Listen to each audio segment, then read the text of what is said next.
वो मेरे पास आओ, जिसको भी प्रॉब्लम है डीलर के पास जाओ, बताओ मैं हूं यहाँ पर, अगर कोई परेशानी है मेरे पास आओ। सर जिस दिन से आपने ये बात बोली है उस दिन से इतने सारी आम जनता अब खड़े होके वीडियो बना रही है, जिनकी गाड़ी सीज हो गई है, जिनकी गाड़ी बंद हो गई। आप एक काम करिए, कभी कभी गलतफहमी के कारण।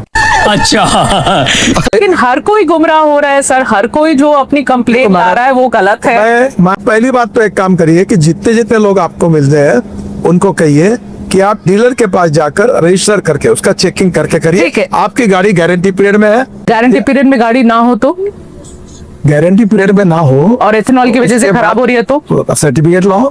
तो आपको एक प्रश्न पूछता, जब आप इतना अभ्यास पूर्ण बोल रही हो, बोल तो आप एक बताइए कि आपके नजरों में इथेनॉल के कारण जिनकी गाड़ी इसकी बिगड़ी हुई है, ऐसे 2-4 नाम अगर ध्यान में हो तो बताइए मुझे। नहीं तो मेरी, मैं अपनी कंप्लेंट भी डालूंगी।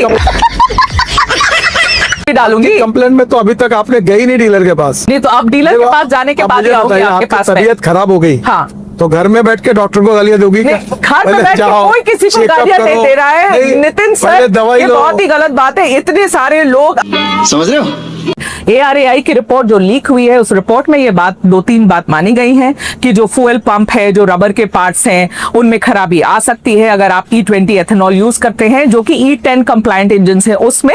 और ये भी बात आई है कि माइलेज 6% तक कम हो सकता है। अब मुझे आप पहले ये बात बताइए कि नितिन गडकरी जी को तो ये पहले से पता होगा कि ARAI की रिपोर्ट में ये बात है, रिपोर्ट तो पहले की है, आप लोग उसको सार्वजनिक कर भी नहीं रहे। उसके बाद भी नितिन गडकरी जी ने लंबे समय तक ये बात मानी नहीं। अब जब लीक हो गई रिपोर्ट तब गडकरी जी बोलते हैं हाँ माइलेज कम हुआ, पहले तो ये बात ही नहीं मान रहे थे।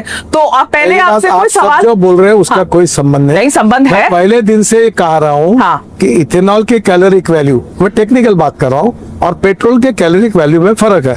डिप्रेशन आपके बेटे की जो कंपनी है सियान एग्रो, उसकी नेट प्रॉफिट निकाल दी है कि 5 करोड़ के आसपास की नेट प्रॉफिट से लेकर 225 करोड़ तक इनकी नेट प्रॉफिट पिछले 5 सालों में 4500% ऊपर बढ़ गई है। ये भी वो कह रहे हैं कि आपकी कंपनी की रेवेन्यू 17 करोड़ से 510 करोड़ एक साल में बढ़ गई है। इसीलिए सवाल उठ रहे हैं। बात बताओ, हाँ, अगर कोई बात झूठ बोलने से डिफेमेशन केस होती है, हाँ, आपने जो पढ़ा इसके ऊपर में आपके ऊपर डिफेमेशन केस भी कर सकता। क्या बोला तूने? तो ये आपका गलत है, 100% गलत है। फॉरेन एक्सचेंज में लगभग 1.5 लाख करोड़ रुपए की कमी आई है। आप लोग ने जो एथेनॉल ब्लेंड किया उसकी वजह से 1.5 लाख करोड़ बचे हैं देश के। तो सर इसके बावजूद भी पेट्रोल के दाम कम क्यों नहीं हुए? सवाल ये है। ये सब सवाल आप पेट्रोलियम मिनिस्टर को पूछो। ये बढ़िया है, आज ही बदल लिया साला। तो आप कांग्रेस को पहले पूछा, आज क्या आपको पूछना चाहिए था भाई? सर सरकार में आप बैठे नहीं, मुझे मालूम है कि आजकल नहीं सर, आपने पूछा कि हम लोग कांग्रेस से सवाल क्यों नहीं पूछ रहे, मनमोहन सिंह से सवाल क्यों नहीं पूछ रहे, राहुल गांधी से, सोनिया गांधी से सवाल क्यों नहीं पूछ रहे।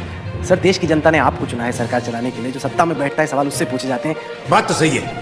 मोदी सरकार का, बीजेपी का वायदा था कि भारत की अर्थव्यवस्था 10% की GDP ग्रोथ रेट आप डिलीवर करेंगे। जो आपका प्रॉमिस था और जो डिलीवरी है उसमें इतना बड़ा गैप क्यों? हमको नहीं पता। प्राइवेट इन्वेस्टमेंट की जो दर है वो 16 साल के अपने न्यूनतम पे है। 16 साल में इतनी कम प्राइवेट इन्वेस्टमेंट कभी नहीं हुई। कोई भी ऐसा इंडस्ट्री का मार्कर नहीं है जिसमें लगे कि भारत की अर्थव्यवस्था बहुत तेजी से रिकवर करी। कोई भी ऐसा आंकड़ा नहीं जिसमें लग रहा है कि इस सरकार में इकोनॉमी बहुत तेजी से ग्रो कर रही है। ये क्या सुन रहा हूं मैं? आप डंके की चोट पे पहले कहा करते थे, आपकी पार्टी का हर प्रवक्ता कहा करता था कि दुनिया की सबसे तेज रफ्तार से विकास करने वाली अर्थव्यवस्था भारत है। आज की तारीख में इजिप्ट, फिलीपींस, इंडोनेशिया, यहाँ तक कि बांग्लादेश हमसे तेज रफ्तार से ग्रो कर रहा है सर। वाह मोदी जी वाह, थोड़ी सवाल बचा कर रखो, 23 में पूछ लेना भाई। समझ रहे हो? जो समस्या है बेरोजगारी की फॉर एग्जांपल, वो तो अभी लोगों को सामना करना पड़ा है। यस, लेकिन जिस रफ्तार से आ रहे हैं, वो जो नया डेटा आया वो तो कहता है कि 45 साल में जो अनएम्प्लॉयमेंट है वो अपने मैक्सिमम पर है इस वक्त।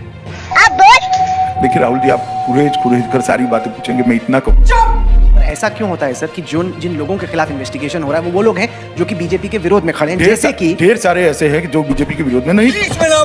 इस तरह की महिलाओं के खिलाफ अपराध की घटनाएं हो रही हैं कि जहां पर सब कुछ स्पष्ट हो वहां पर एक महिला को बार बार उसी बलात्कार का सामना न करना पड़े। ससुर, आप मुझे इतने सवाल पूछ रहे हो भाई? क्यों? क्या हुई? कांग्रेस को क्या चाल चरित्र चेहरे की जरूरत नहीं है? आप कांग्रेस पार्टी को क्यों इतना सॉफ्ट हो जाती है आपकी चैनल? मेरी तो समझ में नहीं, पूरे दिन में कभी भी एक भी सवाल नहीं पूछा। तुम्हें कैसे पता चला?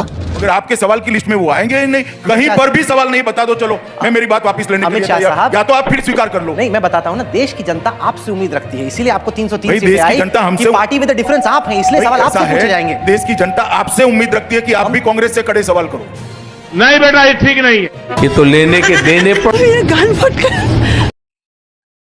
देखो, इस तरह से अगर सच में मीडिया काम करे ना तो देश सच में बदल जाएगा और इन नेताओं की आंखें भी खुल जाएगी कि उनको किस लिए सत्ता मिली है और सत्ता जिसके हाथ में आया है उससे सवाल पूछे जाने चाहिए, क्योंकि वर्तमान में यानी प्रेजेंट में क्या हो रहा है नहीं हो रहा है वो करंट गवर्नमेंट की वजह से हो रहा है। अगर कुछ भी चीजें पहले गवर्नमेंट ने गलत किया है तो करंट गवर्नमेंट उसको सही कर सकता है और सारी रिस्पॉन्सिबिलिटी करंट गवर्नमेंट की। तो इस चीज से बिल्कुल ही नहीं भागा जा सकता है कि आप कांग्रेस से सवाल क्यों नहीं पूछते और उससे आम आदमी पार्टी से क्यों नहीं पूछते, क्योंकि सत्ता आपके हाथों में और पिछले 12 साल से सत्ता आपके हाथों में, तो आपसे सवाल पूछे जाने चाहिए। बाकी इसी तरह से अगर मीडिया काम करते रह जाए तो सच में ये सत्ता में जो बैठे हुए जो लोग हैं ना चाटोकार कर रहे हैं, जो चाटने पे लगे, देश को खोखला करने पे लगे, उनकी नींव हिल जाएगी। बाकी आपको कैसी लगी वो वीडियो कमेंट्स में जरूर बताइएगा और बाकी बिना शैम्पू को धुलाई आपको इसी चैनल पे मिलने वाली है, तो इसीलिए चैनल को सब्सक्राइब करना और एक कमेंट्स करना मत भूलना। बाकी मिलेंगे किसी नेक्स्ट वीडियो में, तब तक के लिए बाय बाय।